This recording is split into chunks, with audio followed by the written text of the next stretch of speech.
Y llegó la hora de escuchar a nuestro siguiente conferencista, ex pastor y teólogo protestante, actualmente dedicado a la doctrina de la Iglesia Católica Romana y a la autoridad eclesiástica.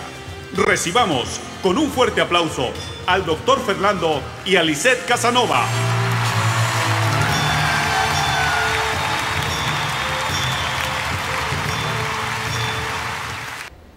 La clase más importante de teología sistemática que yo daba establecía un parámetro para la teología protestante, y el parámetro era la Escritura, la Biblia, y solo la Biblia es norma de doctrina, conducta. La Biblia, solo la Biblia. Pero comencé a buscar en la Biblia dónde estaba eso, y esas palabras no las encontré. Así que fui a donde mi primer profesor de teología, el doctor Ricardo González, y le dije: doctor, ¿podría usted ayudarme? Es que yo he incluido en mi clase de teología lo que usted me enseñó en su clase de teología. ¿Recuerda usted el presupuesto protestante que usted nos enseñó, que decía que la Biblia era la única norma de fe, doctrina y conducta? Hombre, sí, Fernando, lo recuerdo claramente. ¿Podría usted decirme dónde está eso en la Biblia?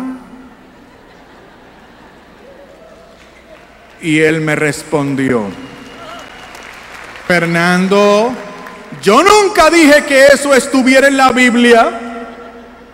Pero ¿cómo va a ser?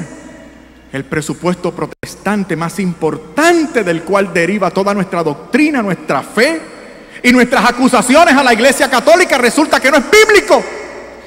Y me decía: bueno, pero es que hay textos bíblicos que lo infieren. Y le dije: pero ¿cómo que lo infiere? Eso deben ser muchos textos bíblicos que hablen claramente acerca de esa norma nuestra. Y decía: no, pero hay textos que lo infieren. Y yo: pero ¿cómo que lo infieren? Eso mismo le señalamos nosotros a los católicos, que se atienen a textos bíblicos que infieren y no hablan claro. Me dijo: bueno, Fernando, ¿quieres salir de este problema? ¿Quieres encontrar el texto bíblico? Ya que no lo anotaste durante la clase, ¿quieres que te lo dé? Doctor, por favor, dígame cuál es el texto bíblico sobre el cual fundamentamos ese presupuesto protestante que dice que la Biblia sola basta. Y me dijo: hombre, segunda de Timoteo, capítulo 3, versículo 16. Hombre, me acordé. Seguro, doctor, recuerdo el texto de: toda escritura es inspirada por Dios y útil para enseñar, redarguir, corregir, a fin de que todo hombre llegue a ser perfecto a la altura del Señor Jesús. Oh, qué texto hermoso, Dios mío. Dice que la Biblia es inspirada por Dios, y si es inspirada por Dios, viene de Él, y si viene de Él, ¿para qué yo quiero otra cosa? Es verdad que no explicita claramente lo que yo quiero, pero no importa. Lo que yo quiero es un pretexto para no hacerme católico, y esto es maravilloso. Escritura inspirada por Dios, viene de Él, para mí es suficiente, nada más. Me olvido de todo lo demás, que si la unidad de la iglesia, que si tiene que ser visible, católica, apostólica, eucarística, etc. Me olvido de todo. Al fin de cuentas parecía que el demonio me tendía una trampa a mi casa, tarde por la noche. Cuando estoy dormitando, escucho una voz. Yo no sé si alguno de ustedes ha tenido la oportunidad de escuchar la voz del Señor audiblemente. Es algo increíble. La voz te viene de adentro, te retumba por los oídos y tú lo escuchas. ¡Es el Señor! Y el Señor me llamó por mi nombre: Fernando. Pensé que eran cosas de mi mente. Estaba entre dormido y despierto, y me quedo despierto. Fue una sensación extraordinaria escuchar aquella voz. Ahora sí estoy despierto y escucho la misma voz: Fernando. Tuve mucho temor, supe que era el Señor. Me tiro de rodillas al lado de mi cama y digo: Señor, aquí estoy.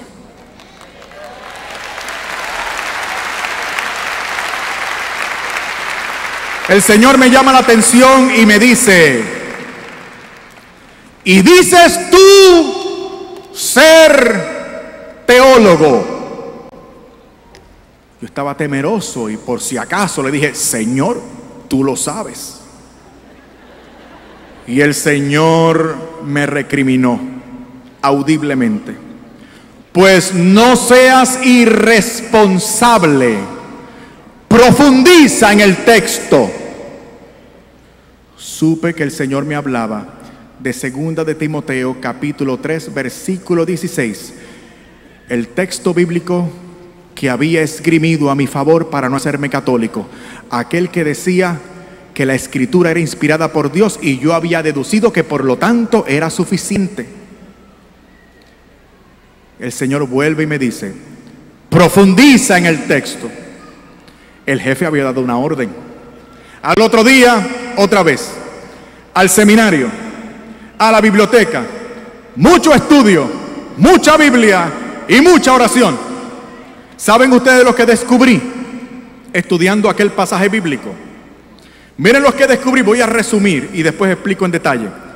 Descubrí a partir de ese día que no es posible encontrar en la Biblia una oración o una palabra, una coma, un punto que justamente interpretados contradigan la excelencia y la doctrina de esta Santa Iglesia Católica. Descubrí que esta es la iglesia de la Biblia y que no hay en la Biblia nada que contradiga la excelencia y la doctrina de esta Santa Iglesia Católica. Nada. Y se lo voy a demostrar.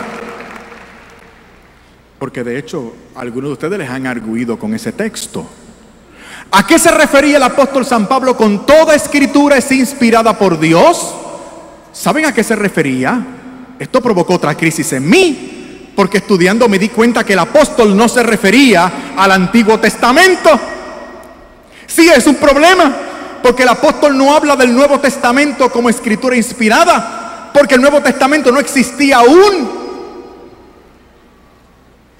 ¿A qué escritura se refería el apóstol San Pablo? Se refería al Antiguo Testamento. Esto es crítico, porque ustedes y yo creemos que el Nuevo Testamento es inspirado, ¿verdad que sí? Por favor, digan que sí. Gloria a Dios, estoy en la iglesia correcta. Sí, Señor, el Nuevo Testamento es inspirado, pero Pablo no lo dice. Pablo dice que es el Antiguo Testamento, que era la Biblia de los primeros cristianos, la Biblia que él tenía de frente. La Biblia que se cita en el Evangelio más del 90% de las veces es el Antiguo Testamento, traducción griega. El Antiguo Testamento griego, Código de Alejandría o Septuaginta, como le llaman los estudiosos. O sea, la escritura inspirada por Dios no era el Antiguo Testamento según San Pablo, sino el Antiguo Testamento, y además el Antiguo Testamento griego, traducción griega, que era la Biblia de los primeros cristianos. ¿Y qué con eso? Escuchen bien. Que esa Biblia que San Pablo llama inspirada por Dios, el Antiguo Testamento griego, contenía los libros deuterocanónicos que yo no tenía en mi Biblia evangélica. Ahora el texto que yo arguí a mi favor para no hacerme católico se vertía en mi contra para señalarme a la única iglesia que sí ha perseverado toda la vida en la enseñanza, en la instrucción de que esos 7 libros son divinamente inspirados. Y entonces viene la otra parte de la crisis. Me cuestionaba yo mismo: Señor, con razón yo no creo que pueda interceder por mis familiares difuntos después de muertos.